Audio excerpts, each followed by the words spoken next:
Continue.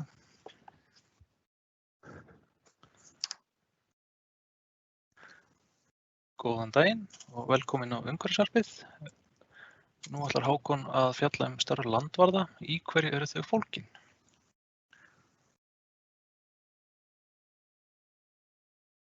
Já, þá tek ég boltann. Komið sæl. Hákon heiti ég og er starfsmaður í náttúruverndarteymi á Umhverfisstofnun.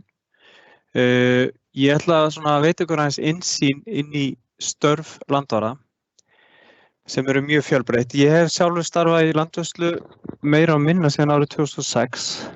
Ég tók landvarðanámskeið á Umhverfisstofnun 2006 og starfaði svo í þjóðgarðinum Snæfellsjökli og núna starfa ég sem teymistjóri á Umhverfisstofnun og hef umsjón með friðlýstu svæðum á hálendinu og á miðhálendinu og einnig verndarsvæði í Þjórsárdal. En já, í hverju felst starf landvarða?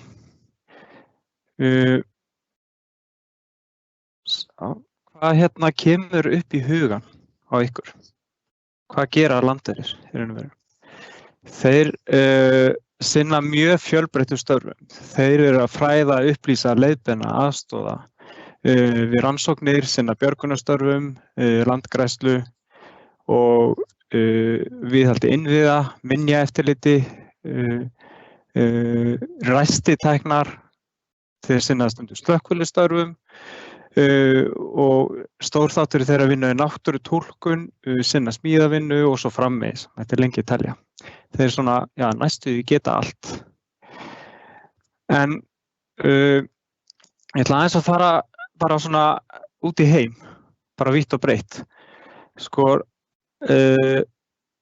Í heiminum öllum þá eru 240.000 náttúruverndarsvæði. Þetta eru 20% alls landsvæðis á jörðu. Og landur allan heim standa vörð rúmlega 20% landsvæða á jörðinni. En landverðir starfa við mjög mismunandi aðstæður og sinna mismunandi störfum sem snúa að einhvers konar náttúruvernd, en landvarðastörf sums staðar í heiminum geta líka verið hættuleg. Til dæmis í lok árs 2019 þá voru tilkynnt á 158 dauðsföll á einu ári. Þar sem landverðir hafa látið lífið við störf við að vernda náttúru og dýralíf. En algengustu banamein eru skotsár af völdum veiðiþjófa, þar sem landverðir leggja sig í lífshættu við að vernda dýr sem eru oftast í útrýmingahættu. En það sem landverðir allan heim eiga þó sameiginlegt er að þeir hafa ástríðu fyrir verndun náttúru og dýralífs og velja sér þennan starfsvettvang á þeim forsendum. Á 3 ára fresti, oftast á 3 ára fresti ef allt er í lagi í heiminum, þá eru haldnar alþjóðaráðstefnur með landvarða. Þar sem landverðir koma saman og ræða mikilvæg málefni, bera saman bækur sínar og læra hver á öðrum og kynnast nýjum félögum. Nú síðast var ráðstefna í Nepal og hún var svo 9. í röðinni og hún var svo fjölmennasta líka hingað til, en þar komu saman 550 landverðir frá 70 löndum. Einnig var mesti fjöldi sem fór frá Íslandi, en þetta voru 13 landverðir.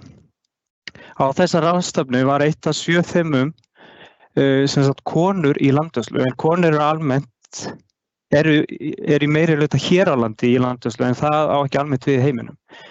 En talið sem var mjög merkilegt sem kom fram á þessar ráðstefnu, að það skili árangri í náttúruvernd að fjölga konum, þar sem kannanir hafa sýnt til dæmis í Afríkulöndum að þær eiga oftar betur með að ná tengingu við samfélögin sem tengjast náttúruverndarsvæðinu og einnig að það dregur úr spillingu að fjölga konum í landvörslu.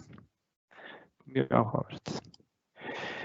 En fyrir lengra aftur í tímann þá er talið að fyrsti landvörðurinn, skilgreindi landvörðurinn, hafi verið Galen Clark sem var landvörður fyrst árið 1866 í Yosemite State og sem var svo seinna friðlýstur sem þjóðgarður 1890. En á Íslandi þá er líklega Guðmundur Davíðsson fyrsti landvörðurinn. Hann var þjóðgarður, fyrsta þjóðgarður á Íslandi sem var Þingvelli sem var friðlýstur 1930 og hann starfaði þar 1930 til 1940. Það landvarðafélag á Íslandi sem er hagsmunafélag landvarða og það var stofnað árið 1996 og í því félagi í dag eru rúmlega 200 félagar. Ég ætla sérst bara að fara í gegnum þetta svona. Ég ætla að fara í gegnum lög og reglugerðir sem snúa að landvörðum. Fara að kynna sérst hvað eru helstu starfsvæði þeirra. Hvað skiptir mesta máli í þeirra starfi sem samskipti til dæmis og svo starfsumhverfið þeirra, hvernig er vinnuskipulag hagað á svæðunum og svo bara þeirra daglegu störf. Og svo segja ykkur aðeins frá landvarðanámskeiðinu í lokin. Ég ætla kannski að segja það í byrjun að við munum taka svo við spurningum en ég var hugsa að taka bara við öllum spurningum í lok fyrirlestarins. En í lögum náttúruvernd sem frá árið 2013, þar segir landvörður að á náttúruverndarsvæðum starfa landvörður og landvörður annast daglegan rekstur og umsjón og eftir atvikum í samræmi við stjórnunar og verndaráætlanir svæðanna ef það eru þegar til staðar. Þeir sem sagt sinna fyrst og fremst fræðslu og fara með eftirlit en þeir hafa þá eftirlit með því að virta sér ákvæði laga þessara og aðra reglur sem umsæði gilda. Þeir annast samskipti við lögreglu og önnur eftirlitsstjórnvöld vegna brota á lögum og reglum. Árið 2019 var gefin út ný reglugerð landverði. Þar segir að landverði kallast þeir sem starfa í þjóðgörðum, á friðlýstum svæðum og öðrum náttúruverndarsvæðum sem í umsjón opinberra aðila. En réttindi til að starfa sem landvörður hefur sá sem lokið hefur námskeið í landvörslu á vegum Umhverfisstofnunar eða hefur lokið námi sem Umhverfisstofnun metur gilt. Og þetta nám hægt að taka í háskólum til dæmis, að fá þessi réttindi. Meira úr reglugerðinni, svona helstu hlutverk og skyldur landvara þetta að gæta þess ákvæði laga og reglugerða, friðlýsingarskilmála og stjórnarverndaráætlana og annar áætlanasvæða séu virt. Þeir skulu koma á framfæri upplýsingum og fræða gesti náttúru og sögu svæðanna og sjá dagleg umsjón og viðhald innviða. Heimildir landvara að þeir hafa heimildir til stöðva fólk og farartæki nauðsynlegt reynist til að koma í veg fyrir brot á ákvæðum náttúruverndarlaga. Umferð gangandi, ríðandi, hjólandi og akandi manna og umferð vötn. En þetta gildir einnig utan náttúruverndarsvæða nema að það tæki sérlög eða aðra reglur ekki náttúruverndarlögunum framar. En ólöglega athæfi geta til dæmis verið akstur utan vegar eða þá að það sé brotin lög á grundvelli 25. greinar laga náttúruverndar þar sem Umhverfisstofnun hefur lokað svæðum vegna náttúruverndar. Það eru þá svæði sem að liggja undir skemmdum. Þetta eru svæði þá sem er lokuð tímabundið. Starfsvæði landvarða. Landverðir starfa fyrst og fremst hjá þessum þremur stofnunum. Það er Umhverfisstofnun, Vatnajökulsþjóðgarði og Þingvallaþjóðgarði. Umhverfisstofnun með, ef ég man rétt, 9 starfsstöðvar út allt land. En svo út frá þeim á þessum starfsstöðum eru svo sérfræðingar eða þjóðgarðsvörður sem fer með umsjón friðlýstasvæða í hvernig landshluta fyrir sig. Svo innan landshlutana eru aðstaða landvarða á ýmsum svæðum, ýmist upp á hálendinu eða láglendinu.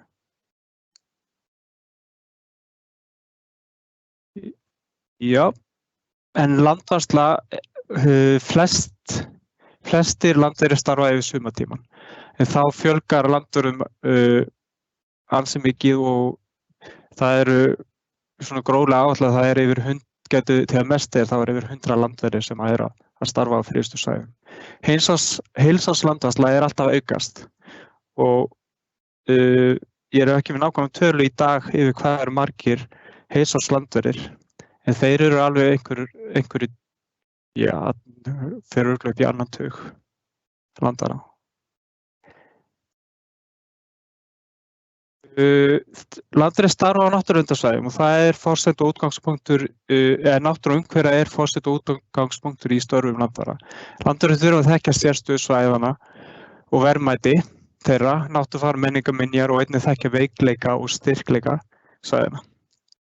Þeir þurfa til dæmis að þekkja hvað er það sem gerir viðkomandi svæði sérstakt umfram önnur svæði. Af hverju var það friðlýst? Er svæðið viðkvæmt? Af hverju? Taka tillit verðmæta svæðisins og leiðbeiningargestum hvernig bera umgangast svæðin af virðingu. Þeir þurfa að þekkja svona einkenni svæðanna, einkenni dýr og plöntur.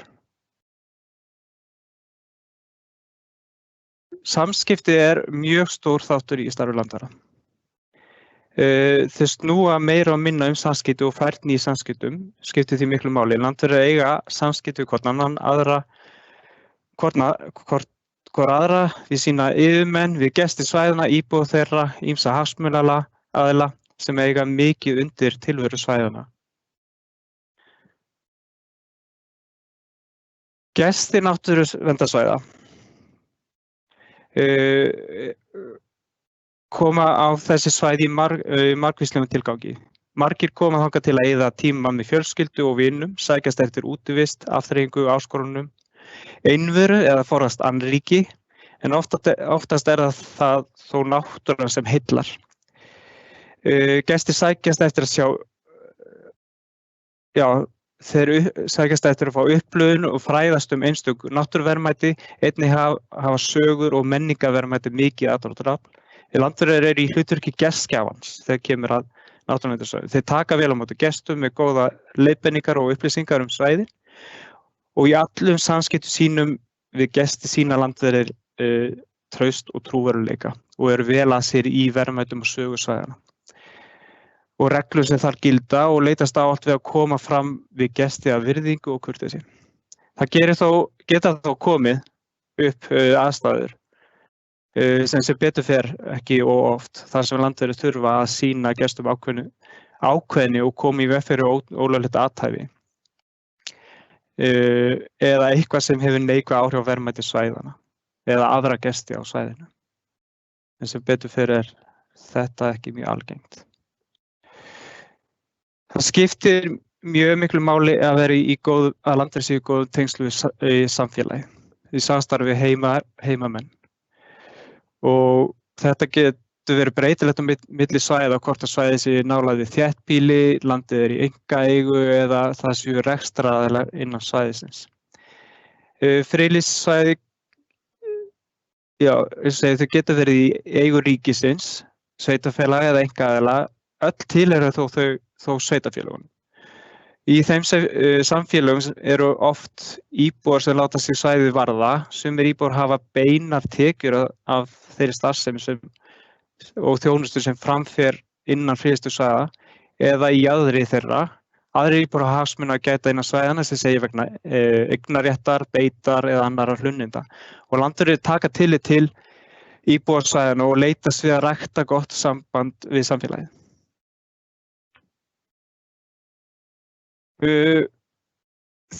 Landverðir í samstarfi við ýmsa aðila. Til dæmis á hálendinu þá mjög náið samstarf við björgunarsveitir sem að sinna hálendisvakt á hluta hálendisins, einnig við skálaverði og þá gott samstarf við ýmis félagasamtök sem að taka sig ýmis verkefni innan friðlýstra svæða og oft það í sjálfboðaliða starfi.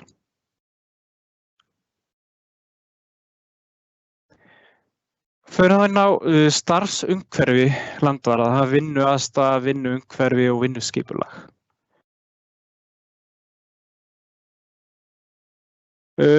Starfsaðstaða landvara getur verið mjög breytileg. Hún getur verið allt frá því að búa í tjaldi á Hornströndum, í fjallaskála á Fjallabaki eða í einstaka tilvikum þá oftast tímabundið í hjólhýsi Hérna sjáum við mynd af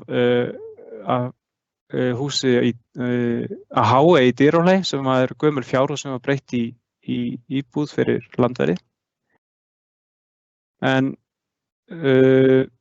þetta er mismunandi eftir hvar svæðin eru staðsett. Svo oft hérna, ef að svæðin eru nálægt þéttbýli þá eru oft landverðir sem að búa bara á sínum eigin heimilum. En annars staðar þar sem að er langt frá þéttbýli þá skaffa stofnanir húsnæði fyrir landverði. Aðeins að kíkja inn á eina svona starfsstöð landvarðar. Hjá Umhverfisstofnun er ein starfsstöð á sunnanverðum Vestfjörðum og þar er landvörður búsettur í friðlandinu í Vatnsfirði og hann hefur eftirlit með friðlandinu Vatnsfirði, náttúruvættunum Surtarbrandsgili og Dynjanda. Þetta eru alveg þó nokkuð ólík svæði. Í friðlandi Vatnsfirði er einkarekin tjaldsvæði og hótel og þar er landvörður í mjög nánu samstarfi við rekstraraðila. Surtarbrandsgil er svæði sem er náttúruvætti sem eru á Brjánslæk og þar upp í gilið sjálft fer enginn nema með landverði. Þannig að yfir sumartíma býður landverður þar upp á gönguferðir nánast daglega. En það er einnig sýning á Brjánslæk í samstarfi við bændur sem að búa á Brjánslæk. Dynjandi er fjölmennasti held ég geti alveg sagt að sé fjölmennasti viðkomustaður ferðamanna á sunnanverðum Vestfjörðum. Og þar sinnir landvörður eftirliti og sér að halda sér salerni þar. En það er sumir tilvikum þurfa landvörður að sjá salerni sem eru rekin á ríkinu. Eins og segja, umhverfin er mjög breytilegt. Þetta er upp á hálendi við sjóinn og allavega. En á Íslandi í dag er 116 friðlýst svæði. Vinnuskipulag er mjög mismunandi eftir svæðum og hvert svæði hefur bara sitt eigið skipulag. En á hverju svæði starfa sérfræðingar og þjóðgarðsverðir og landverðir þeir safna upplýsingum svæðin. Þeir eru að fylgjast með fjölda gesta, hegðun gesta, þeir skrifa dagbækur á flestum svæðum sem við svo tekið saman að hausti eftir sumarið og skrifu skýrsla hvernig sumarið fór fram. En svona dagleg störf landvarða, það felst í þessu þjónustu, öryggi gesta, fræðslu, eftirliti og alls konar viðhald og framkvæmdir. Þetta er svona í meginatriðum störf landvarða. Og við erum svo sem búin að fara aðeins í gegnum þetta áður. Þeir gæta þessa ákvæði. Friðlýsingar og náttúruverndarlaga séu virt á hverju svæði fyrir sig, taka á móti gestum, veita þeim nauðsynlegar upplýsingar, kynna þeim umgengnisreglur hvers svæðis, fræða fólk gönguleiðir, náttúrufar, staðhætti, sögur, sjá að halda svæðunum hreinum. Það er mismunandi eftir svæðum hversu þau eru fjölmenn, hvað mikið rusl verður til á svæðunum. En þetta er eitthvað sem fer batnandi. Það sjá minna rusl, þá er þetta mismunandi eftir svæðum. Þeir merkja göngustíga, leggja nýja og halda þeim við, verða til aðstoð þeir sem á svæðinu dvelja, hafa eftirlit með umferð, umgengni ferðamanna og þeir eru til taks þegar slys ber höndum, veita fyrstu hjálp og kalla til lækni ef þeir eru fyrstir á staðinn og eru í samskipti við lögreglu og björgunarsveitir og eru svo þeim til aðstoðar ef þess þarf. Það kemur fyrir að þeir stjórna fyrstu aðgerðum við leitir af einhverjum sem týnist á svæðunum, sérstaklega þá upp á hálendinu sem er langt í lögreglu og björgunarsveitir ekki á staðnum. Og svo er þetta sem er alltaf með fjölgun ferðamenn að þeir eru að gæta meira öryggi gesta.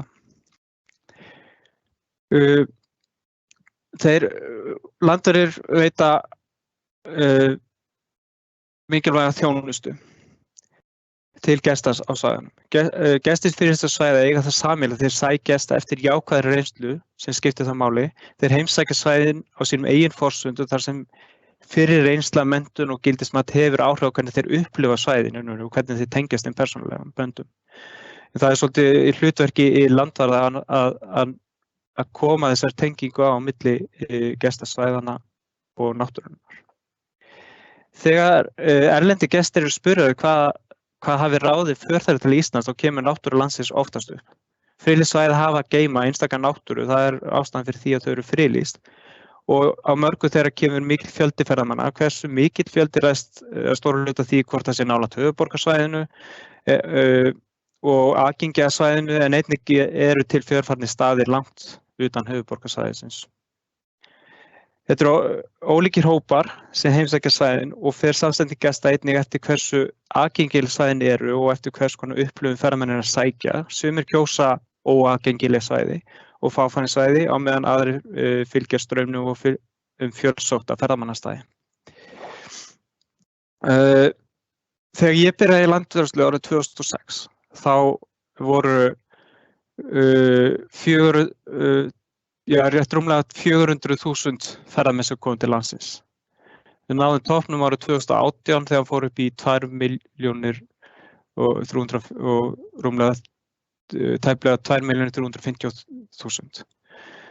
Í ár var svolítið öðruvísi, en það sem var svo skemmtilegt í sumar allan það sem ég upplifði að það voru maður fór að heyra aftur mikið af íslenskri tungu inn á svæðinu. Það var mikið Íslendingur sem kom inn á svæðin.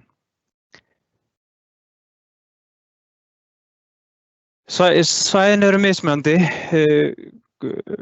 Það eru massa túrismasvæði, en yfirleitt þeir sem að sækja á þessi fjölsóttu ferðamannastæði, þeir gera ráð fyrir þessu mikla fjölda og þau eru ofta sem betur fyrir í dag undir það búin að taka á móti þessu fjölda, sem dæmi Þingvellir, Skógafoss og hér er Gullfoss að vetri til. Og þessi svæði eru nokkuð vel búin til þess að taka á móti þessu fjölda, en þarna er líka leggja landverðir mikla áherslu það að fólk fái góða upplifun líka á þessu svæði jafnt sem á fáfarnari svæði. Í vetrartímann getur landvarsla verið mjög krefjandi. Sem dæmi á Gullfoss og Geysi þá er mjög mikið lagt upp úr því að það sé aðgengilegt á veturnar.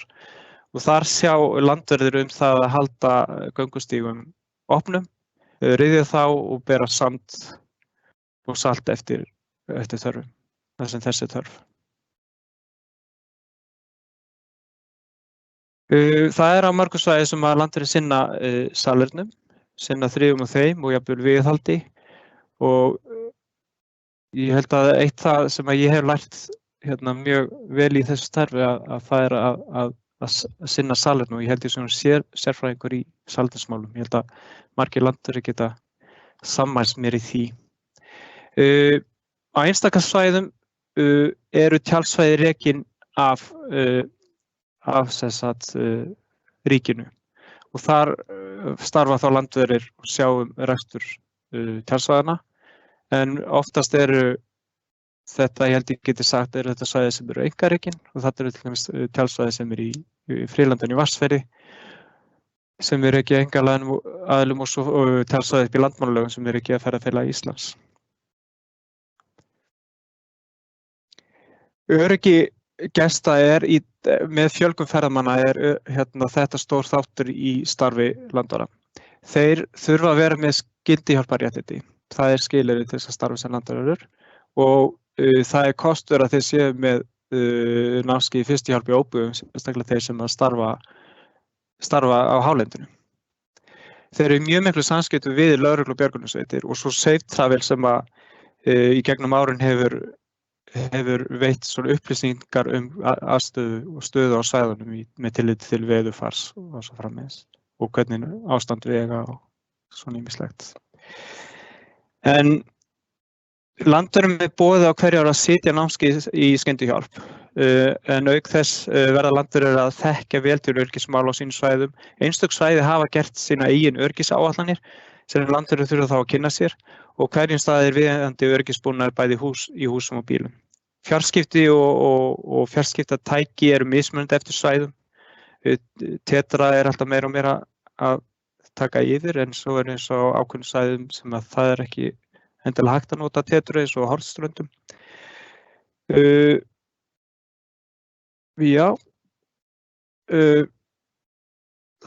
Landverðir eru mjög mikið í því líka eins og hálendinu að hreinlega koma í veg fyrir að það verði slys. Það mjög algengt að gestir sem eru komið inn á svæði á hálendunum hafa aldrei áður keyrt til dæmis yfir á. Veður geta breyst mjög snögglega. Þannig að það eitt af því landverðir sem að þurfa að þekkja, vera undirbúna fyrir hvern dag að vita það hver veðurspáin til þess að geta þá varað gesti við hverju að búast ef að vona á vondu veðrum. Landverðir sinna á mörgum hálendissvæðum vegalandvörslu, þar sem að lögð áhersla á það að ná til ferðamanna áður en fara inn á svæðin. Og þá fólk frætt svæðin og leiðbendum hvert skal fara til þess að fá þá upplifun sem þeir leitast eftir, en einnig mikið lagt upp úr því að kenna sérstaklega náttúrulega erlendum ferðamönnum, að Íslendingar eru nokkuð vanir að keyra á malarvegum, hvernig þú átt að aka á malarvegum og tryggja það að áður en fara inn á hálendið að það verði ekki utanvegarakstur, sem á einstaka svæðum vandamál. Stór þáttur í starfi landvarða fræðsla. Það bæði bein og óbein fræðsla. Þú ert í raun og veru allan daginn í einhvers konar fræðslu bara þegar þú tekur á móti manneskjunni á gestastofunni. Og svo framvegis, náttúrutúlkun aðferðafræði sem að landverðir nota í fræðslu og hún snýst í stórum dráttum það að koma fólki í tengingu við svæðin. Þessi fræðsla fer fram í gestastofum, skipulegum gönguferðum, barnastundum og svo oft í svona ákveðnum viðburðum. Fræðslugöngunar eru allavega. Það eru, til dæmis í þjóðgörðum, yfirleitt jafnvel boðið upp á daglegar fræðslugöngur og það eru held ég bara í öllum tilvikum, eða flest öllum tilvikum að kostnaðarlausu. Og það geta verið göngur þar sem við farið í einhver verkefni í náttúruvernd, fuglaskoðunarferð, og í raun og veru geta landverðir svolítið sniðið, eða mjög oft sniðið sína fræðslugöngur að sinni þekkingu. Ef þú ert mjög fróður í jarðfræði þá það svona kannski útgangspunkturinn í fræðslugöngunni, eða þú ert mjög góður í plöntum eða fuglum og þá getur þú notað það sem útgangspunkt í fræðslugöngum. Það allavega viðburðir sem í gangi. Það farið í ruslahreinsanir sem ótrúlega satt, bara mjög skemmtilegt, og svo til dæmis höldum við alltaf upp á alþjóðadag landvarða sem á hverju ári 30. og 1. júlí hvers árs. Það eru gestastofur út allt land og fyrst og fremst eru gestastofur þar sem eru þjóðgarðar. Þær eru mjög mikilvægur staði til þess að ná til ferðamanna og fara inn á svæðin. Þar starfa landverðir og eru með fræðslu og upplýsingagjöf, taka á móti hópum og skólahópum. Þeir sinna einnig líka afgreiðslu og sölu á alls konar varningi, sala inn á tjaldsvæði, símaverslu, svara tölvupóstum og svo framvegis. Áfram svona dagleg störf landvarða, þeir eru alltaf í eftirliti, þeir taka til dæmis oft þátt í rannsóknum með Náttúrufræðistofnuninni en náttúrustofunum á svæðunum. Þau eru með eftirlit með öryggi, hvort að innviðir séu í lagi, fylgjast með almenni umgengni bara, ólögleg athæfi og já.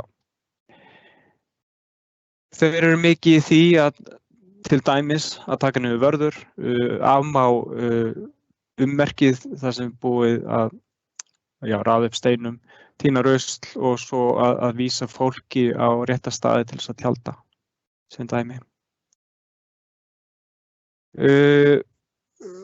Eitt af svona erfiðustu málunum eru utanvegaakstursmál sem eru algengust eru algeng á hálendinu en líka víða á láglendinu.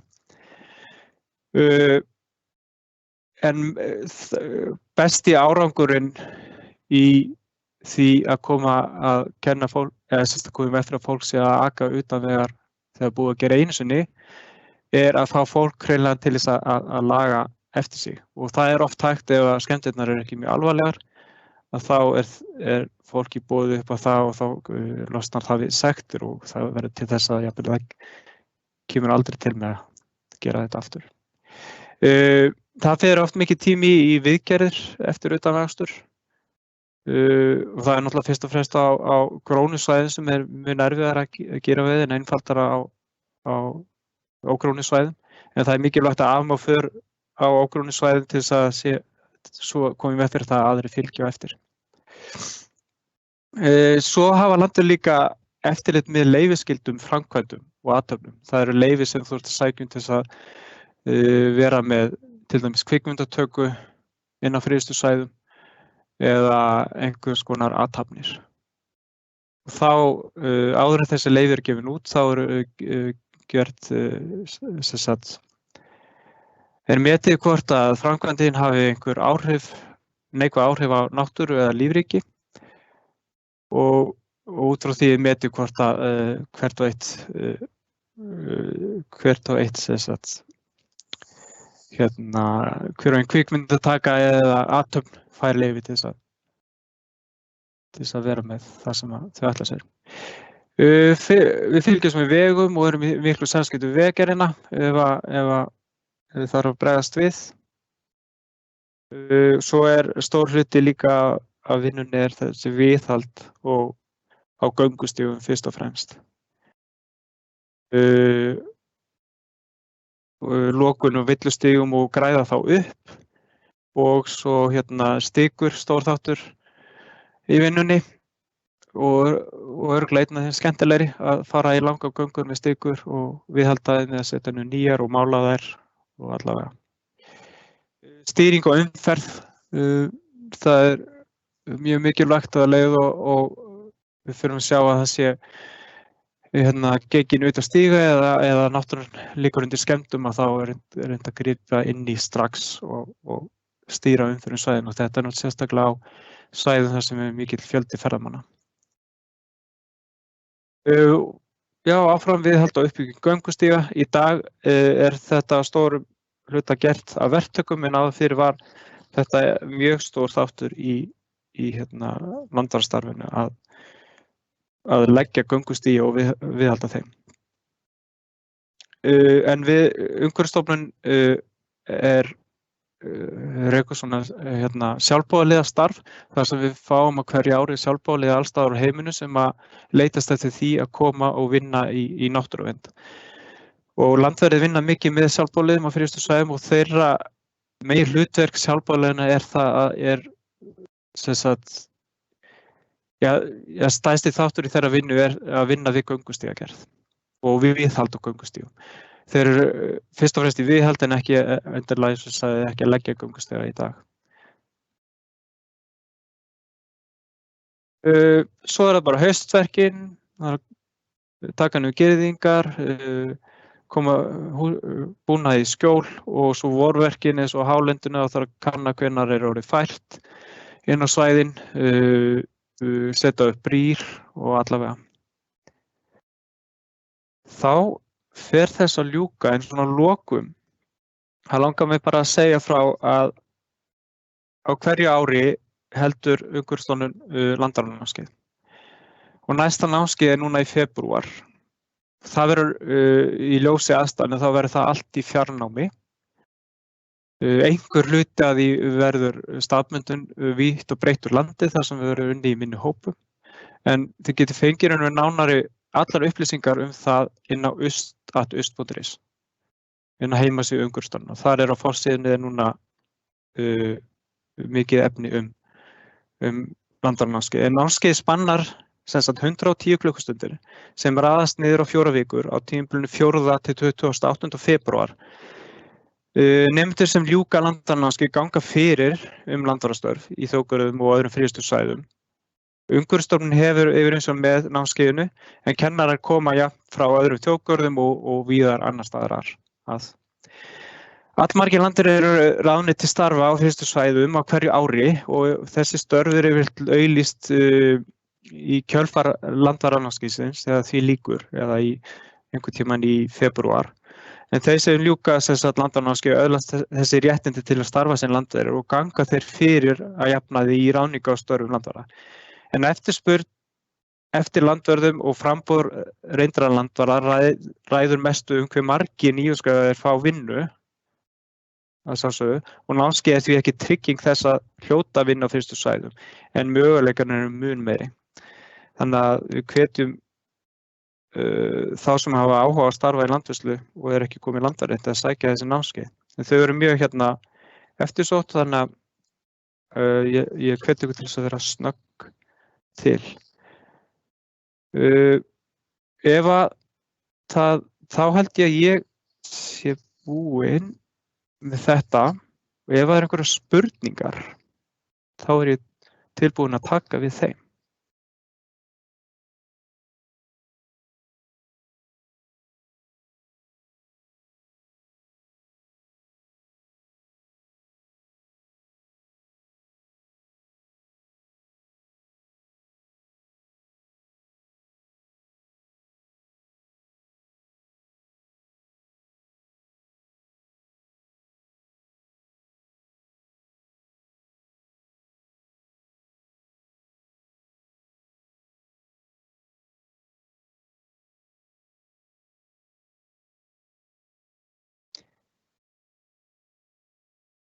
Kannski þetta hafi bara allt verið mjög skýrt.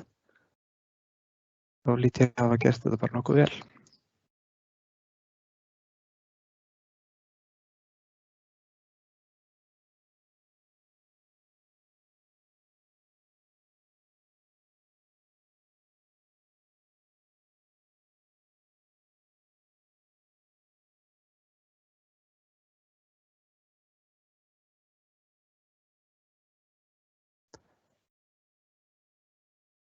Ef það eru engar spurningar, þá ætla ég bara að segja þetta gott og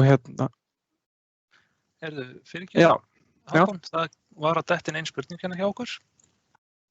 Hvaða menntun eða undirbúning þarf til að fá inngöngu á námskeiðið? Já, það er alltaf kostur að hafa einhverja menntun sem tengist náttúrunni, en það er engin skilyrði. Til þess að starfa sem landvörður, man ekki hvort það sé skilyrði, þú þarft að vera með bílpróf almennt og hafa náð 20 ára aldri. En það er engin skilyrði í raun og veru til þess að fara á námskeið. Ok, og svo var að koma önnur spurning. Myndir þú telja landvarðastarfi henti mörgum, einkum nú? Algjörlega. Það hentaði mér til dæmis mjög vel að sauðan landvarðaslaga með ég var í námi og landvarðastörfin hafa í gegnum árin verið að fjölga, það er verið að fjölga friðlýstum svæðum. Þannig að við höfum alltaf þörf á því að fá landverðið inn og sérstaklega því að margir líka landverðir standa stutt við og þannig að það er alltaf einhver endurnýjun í þessu starfi.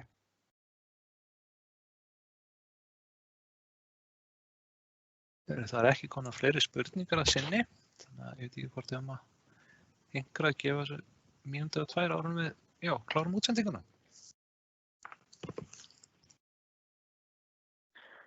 En ef þið hafið einhverja spurningar, þá eru allar upplýsingar inn á heimasíðu Umhverfisstofnunar.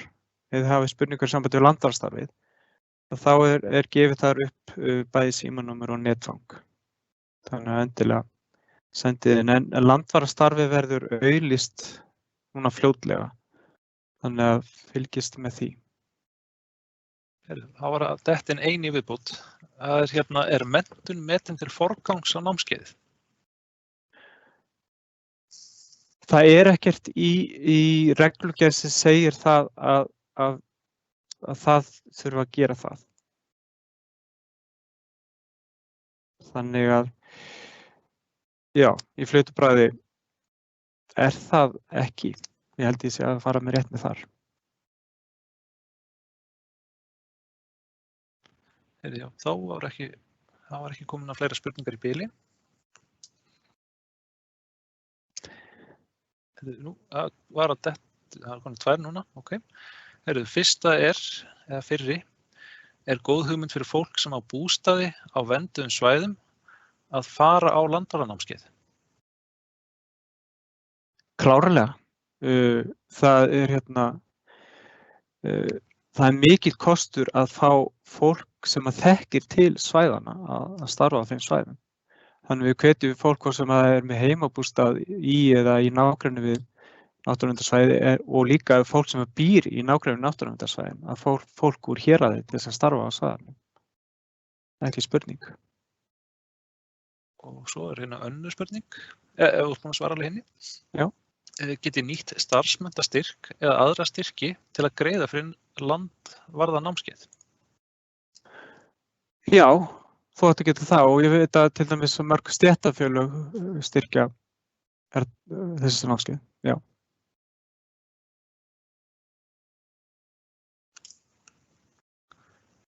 Já, og þá kemur einu í viðbót. Gildir þá fyrstur kemur fyrstur fær þegar val er innan námskeiðið? Já, ég held að það sé málið, að það er bara þannig, fyrstur kemur fyrstur fær. Já, þannig að verið snöggt til.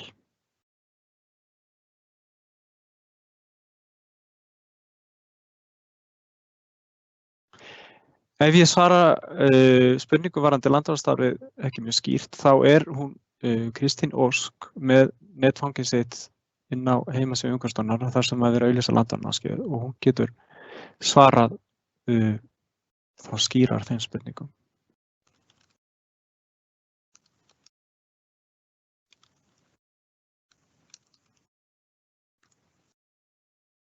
Við skulum sjá, hafa ekki dottið inn fleiri spurningar að sinni.